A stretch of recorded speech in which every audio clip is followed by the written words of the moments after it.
the Middle-aged Bodcast. Getting older, but having some laughs.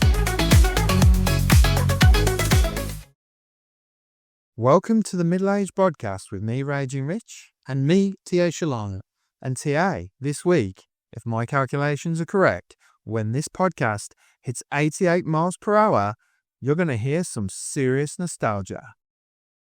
Well, nostalgia indeed, Rich, because we are going to look back for the 40th anniversary of Back to the Future. And I think we spoke about this and we both agreed there's going to be a lot of podcasts out there that are going to be just reviewing the film, talking about sort of some of the pop culture references. So being Darth Vader from the planet Vulcan, for example.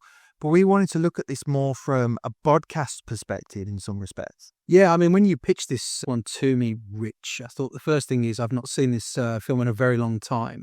So I'm going to have to go and watch it again, certainly. And you sort of sent me a bit of a crib sheet of ideas, which was really helpful as well, leading into that. So I ended up watching the film with a notepad, which is obviously not something I generally would do. But it allowed me to look at this film through, obviously, a more of an adult point of view in terms of perhaps not seeing this film since I was a kid. And then, obviously, some of the themes and more societal themes are quite interesting, yeah. I think one of the big things for me, looking back on this film and looking at some of the modern day themes and the things that are very different, just looking even at like George McFly, there seems to be, I would say, a lot of kind of neurodivergent traits, should we say, like within him in the 1955 part of the film.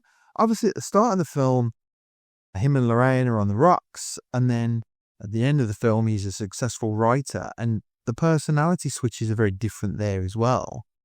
But in the 1955 element of the movie, he's very disengaged. He doesn't really have any friends. He's very much kind of in his own head at different things. And I'm not saying that's completely neurodivergent traits at all, but just the way that he's portrayed is kind of odd, for lack of a better term, because that's kind of how he's perceived by these other characters around him. Well, he's certainly portrayed as the outsider, as a loner type figure. I agree with you when you know, the portrayal of him in the film is very much in that way. I mean, the slightly disturbing thing I found that they portrayed in the film was him sort of going up the tree to sort of be a peeping Tom. So it was almost like this kind of, where they say the oddball, you know, is always going to be a nefarious person or, you know, an offender in some way or something. So that was an interesting take on it as well, you know, around the portrayal of the character, certainly. He does come across, it's one of those things, isn't it? This film, if it were made today, a lot of the things wouldn't be in there. He definitely wouldn't be a peeping Tom. And some of the other things we're going to mention a bit later on are probably not going to be in the movie either. But I do think with George, the way he's portrayed, there's something very awkward about him that's not just him being sort of a geeky character. You look at other films, certainly more modern films, where they kind of take a lot of those. There's always like those creepy elements to a character, isn't there? And this is the thing in a lot of these movies. I'm not saying that it's a of the time thing, but there's just nothing really that endearing about him. I mean, if you actually think about it logically, his character is purely there to serve Marty staying in existence. George himself, apart from maybe when he punches Biff towards the end, there's not a lot really that's redeeming about him. No, I mean, it's hard to depend. What you can't get into here is where were they trying to portray this? And this comes through this film in a lot of different ways. And it's hard to say whether they're trying to explain, well, actually, then in the end, he goes on to become a successful author and whatnot. And so it was as if to say, actually, you know, these people that we write off in society almost, or the people who are seen as not fitting the mainstream, odd, whichever way you look at it, may actually have hidden talents, which again, going back to the neurodiversity thing in terms of the way that's being portrayed in the modern time. I mean, bear in mind this film was made in the mid-80s. Is along that line that people with neurodiversity traits have hidden talents and that people don't always see that. So I think it's whether or not they're looking at it through the lens of presenting them in a way and then showing that element of what somebody can do versus, say, the Biff character, who is, you know, Mr. Popular, Mr. Strong, all these sort of things, but actually he's quite an unsavory person in a worse way even than say George was as the peeping Tom, as in, you know, this is a really violent, horrible individual, but he's the popular person and you're ignoring a person who's got other skills and whatnot. So it's whether they're playing on how society views. He was kind of geeky looking, I suppose. He wore glasses, all this sort of stuff, versus the good looking people versus the ugly people in society trope that's been portrayed. And maybe he's not too indifferent to how people treat people. So actually there's an element of this film where, and I don't know because I'd never spoke to the people involved in it, but were they trying to say something about society? Were they presenting something that actually, looking back at it 40 years later, was actually quite forward leaning? That is a very good point, actually. And that is something that maybe should be taken into sort of consideration as you're looking at this movie. I've spoken there a bit about George McFly and his sort of arc throughout the film, and we'll come back to George a little bit later because he does link in, and you mentioned Biff. I want to go to Biff probably last because I think there's a lot to talk about with Biff that we can get into. But looking back on kind of Lorraine even, she kind of there's this trope in films, this idea of the pretty girl having this crush on the good-looking guy, quote unquote. Let's not get into, they would not do the thing of like her fancying, even though she doesn't know that Marty is her son and it's all set up as a bit of a joke. That would not probably be in a film in today's day and age. Oh, well, they even have them kissing it, which frankly, actually, when you watch that, is a bit weird. So my whole thing is this. So you have, for example, Lorraine. It's like, isn't he a dream with Marty because he does what's perceived, again, as cool.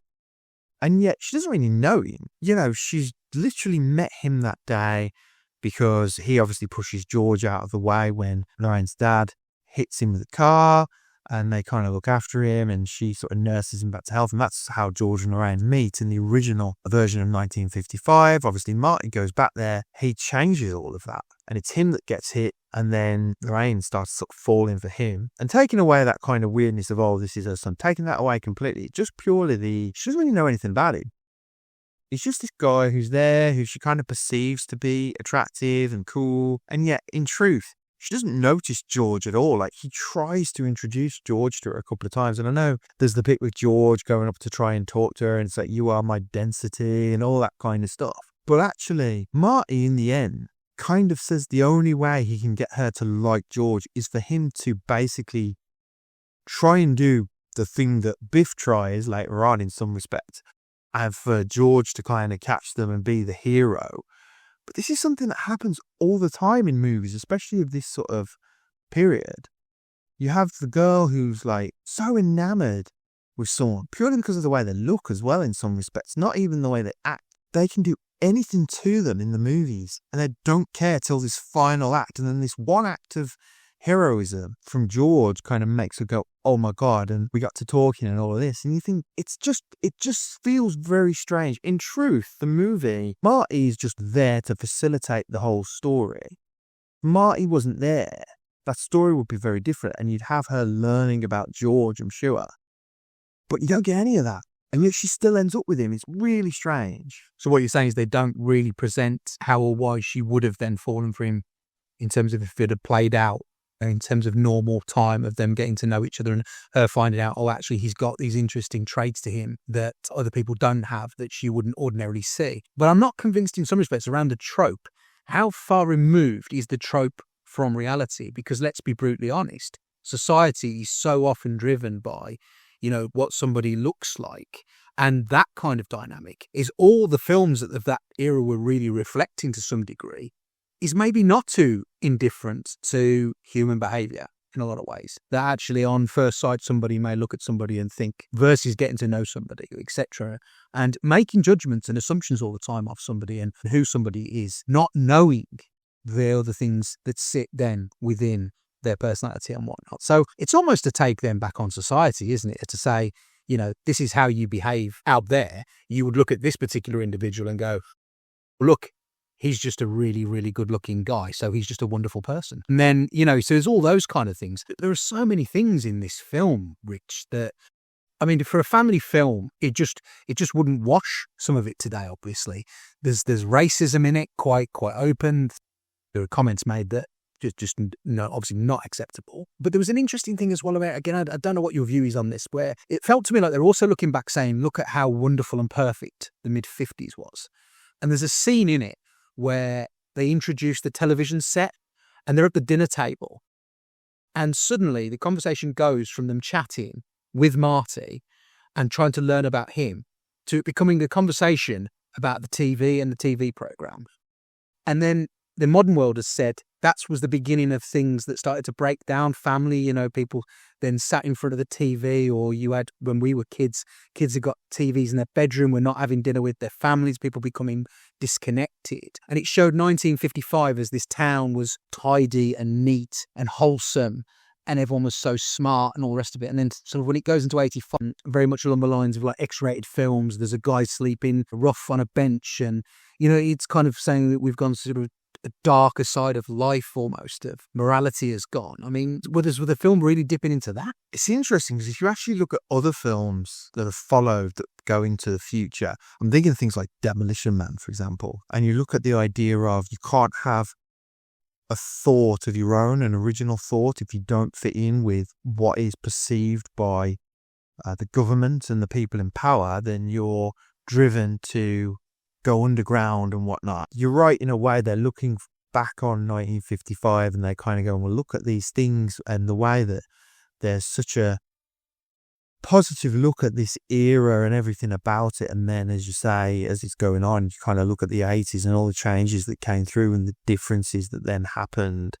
There are some really random things in the film, actually, that kind of create all kinds of problems in truth. In that Marty writes Johnny Be Good. Johnny Be Good only exists in this new timeline because of Marty. Whereas obviously Chuck Berry wrote it, and the whole idea of, and I know it's played for a laugh, and it's like, it's your cousin, it's Marvin, and he's kind of going, it's, you know, you wanted this new sound, take a listen to this. And Marty's playing it on the guitar. But you kind of go, you've kind of taken away the fact that Chuck Berry wrote the song then, in a way. You know what I mean? Like, you've taken away that sort of thunder from him.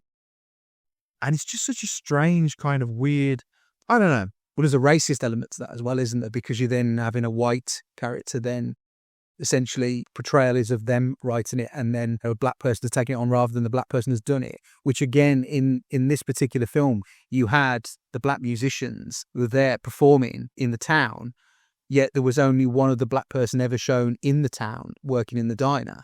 So there was no other black people there, but they were there, you know, playing music, which again, maybe it's representing the 50s. I think with that, though, the idea behind that with the mayor is him actually saying, I'm going to be the mayor one day, and it's trying to show the changes in the world there. And I don't think it was intended maybe in that way, although I understand why you say it could be perceived in that way. And there are certain little comments that are made, obviously, during the movie. Like you say, there are some racist comments and whatnot in there. Well, if we go back to what we were saying earlier on, you know, around the George neurodiversity element, and that the film is portraying what somebody can become. The scene then where, you know, the guy in the diner says, you know, I'm going to become mayor, and it's obviously derided that that would happen purely because he's black. Is it much the same then as the character of George McFly, that actually this thing where you don't consider this person can go on and achieve things because of, you know, demonstrating these awkward social, you know, neurodiverse traits, but actually he can go on and do something. And so the guy who works in the diner, he can go on and become the mayor. So it's almost then pushing a message of saying it's this thing where everyone just shoots you down, but actually what you can achieve is... That's what George says at the end of the film, isn't it? That's kind of the motto as well. So I think there is a positive message, and obviously I think the idea of the film is blatant to have that positive message, but there are just things, and I'm really sorry to pick apart some of these things and hope it doesn't ruin Back to the Future for people. And it is a fantastic film, I do love it, but there is one other thing I kind of wanted to bring up to you. I don't know if there's anything else you wanted to raise just before we get into it. No, go on. And that is Biff. Biff is pretty much the definition of toxic masculinity in many ways in this film, I think. The way he acts, how he is around people. He won't take no for an answer, particularly from Lorraine. He treats George awfully. He takes things out on Marty. There's one thing that doesn't sit right and really with Biff. So in 1955, obviously, Marty and George plan this idea where Marty says he's going to try and go too far with Lorraine and sets it up so that George punches it. Marty and George set up this elaborate scheme, with the idea being that Marty is going to try it on with Lorraine, obviously not really, but try and like get her to feel uncomfortable, and then George will come along as the knight in shining armor to save her, and she'll finally then see George and talk to him. Obviously, Marty then ends up being put in the boot of the car by Biff and his buddies, and so Biff then goes to the car where Lorraine is, and I think it's very much implied Biff is going to sexually assault Lorraine unless somebody stops it. And obviously George is the one who stops it. And he does the whole, you take your damn hands off her and all of that stuff that he planned with Marty, but he actually does it for real. It's not him doing it as part of this elaborate scheme. So the first things first, what Biff tries to do is deplorable. And obviously George stops that from happening, and then it leads to George and Lorraine falling in love and everything. When Marty gets back to 1985, however, Biff is employed by the McFlys, and I just feel like it doesn't sit right. The fact that George would employ Biff in any way, shape or form, considering what he attempted to do to his wife. So I have got a view on that. In terms of the way it's played in the film is that he's a completely different person at that point, Biff. So I suppose there's an element of a redemption arc there. And we, again, don't get to see what has happened in between. You know, has he gone and completely changed his life? So we don't see that. I think there's an element of that. But I take your point about the act in that itself. I know what you're saying about that, but obviously we're not discussing the sequel too much. But obviously the sequel has Biff being older Biff. Yeah. Quite a nasty piece of work as well. It's really strange because 1985 Biff is very different to both 1955 Biff and 2015 Biff. It's a really strange thing where basically there's two Biffs. There's young Biff and old man Biff that are the same person, and then Biff in 1985 is a little bit different. It's really strange how it's put together, and I think that's probably the one part of the film that you would, once you put 1 and 2 together as films, potentially takes that away from you, and you're kind of like, well, there is no redemption for him in a way. I mean, I was just going to go back to your toxic masculinity point then, again, around the bit with Biff there, is that where, you know, behaviours of that nature and of that time that people have got, you know, was seen as misogyny and all of those kind of things were treated very differently to today as well. Again, that's another thing where if that was a film being made today, your point being there's no way he'd be employed working for the McFlys, potentially, I think. Yeah, he just wouldn't be employed by them, would he? And that's the thing that I do think, again, just doesn't sit right sometimes when you think about it from that standpoint of what he's tried to do to Lorraine, and then obviously him being employed 30 years later to work for the McFlys, no matter what kind of level of employment he has at that point. But also, there's one more thing I've just thought would be worth addressing. There's obviously the original meeting of George and Lorraine, as in Marty has not gone back to 1955, and they hate each other in the original 1985. We're saying that one punch completely changed everything, and it's that butterfly effect sort of scenario. But we never really get the proper resolution because we don't see anything in the film.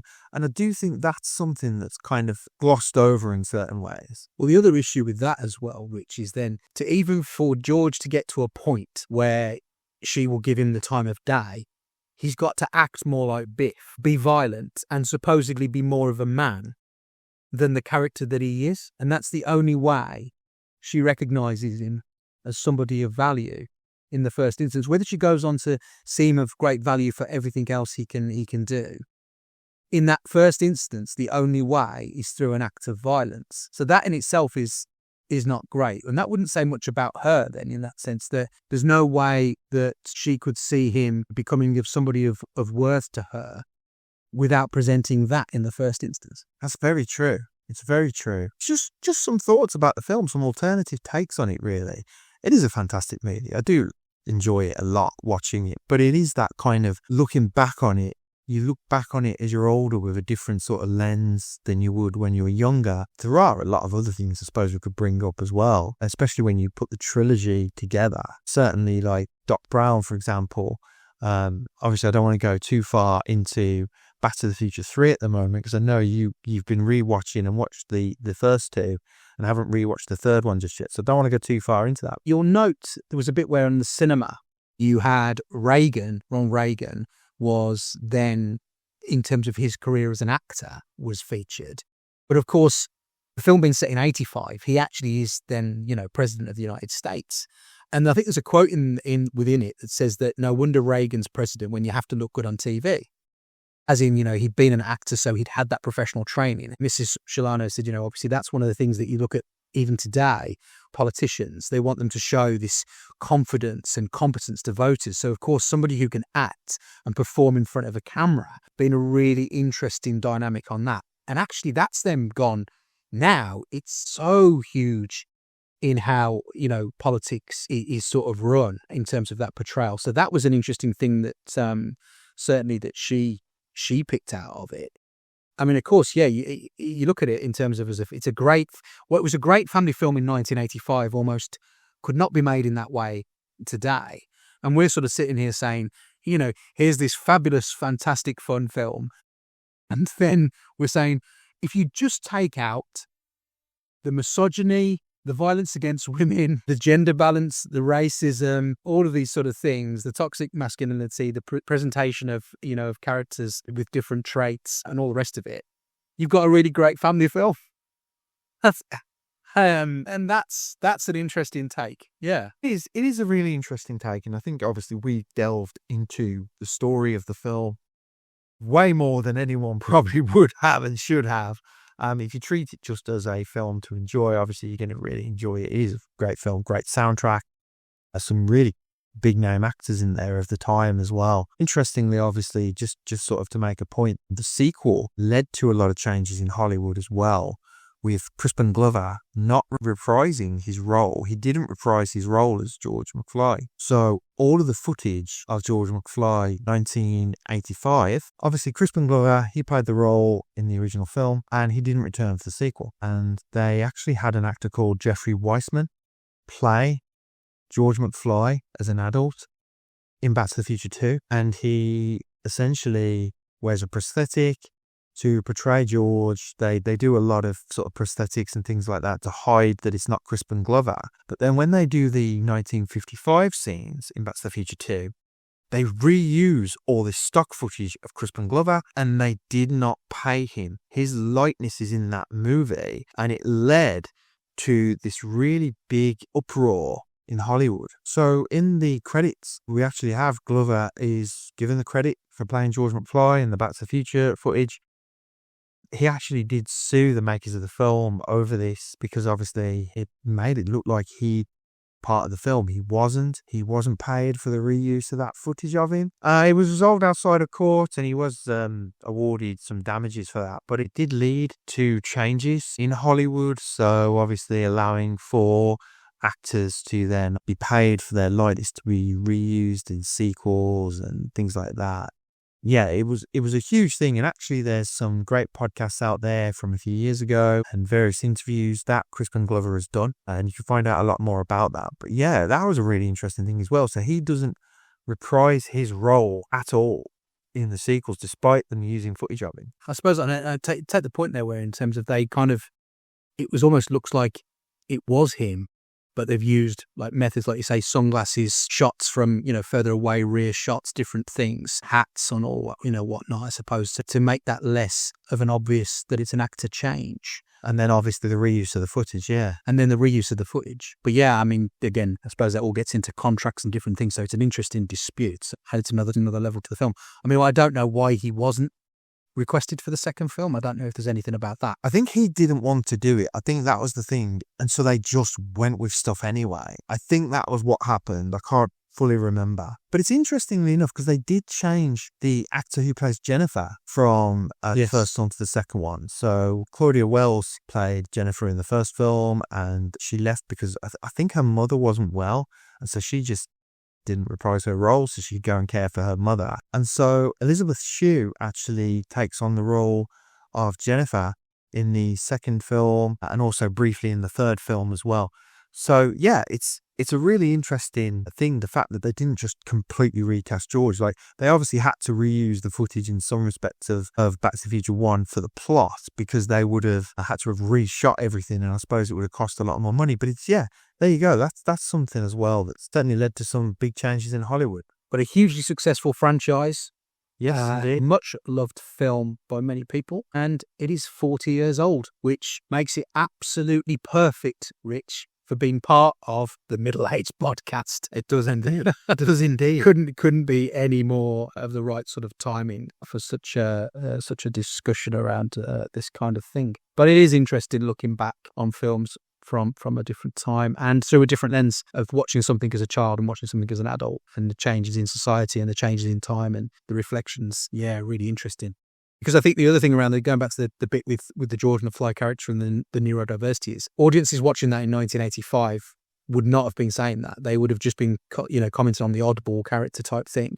Whereas audiences today, potentially with the way things have evolved in terms of society's understanding, which continues to evolve, let's be honest, would be much more thinking about that perhaps and recognizing that.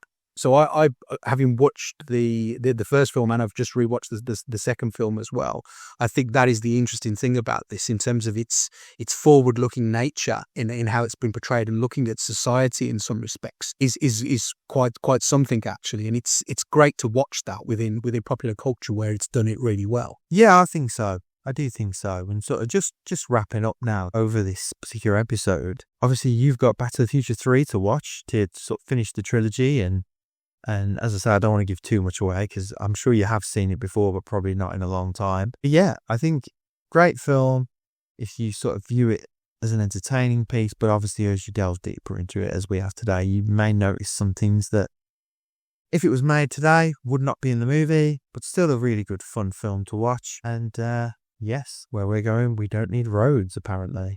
Except we're still on the road. So there's probably a potential of looking back at some of the sequels and what has and hasn't happened. But yeah, that brings this episode to a close, I think. Well, they're getting there. But I thought where you've missed your opportunity there, Rich, is where we're going. We don't need roads. Podcast it and broadcasting to the world. Don't need a road for that. No, we don't indeed. And I'll just be the platform. Absolutely. And just want to say thank you very much for listening. And we will be back next week with another guest episode. Yes, indeed. I'm looking forward to that, Rich. And season 4 getting into the groove. Thank you very much, everybody. And we will catch you next week. Two best mates here to take you to stand. Rachel, Rich, and TA got your health in the hands. Williams, laughs, and tales they tell. From beats and nights to workouts, they're keeping it real. Oh, it's the Middle-aged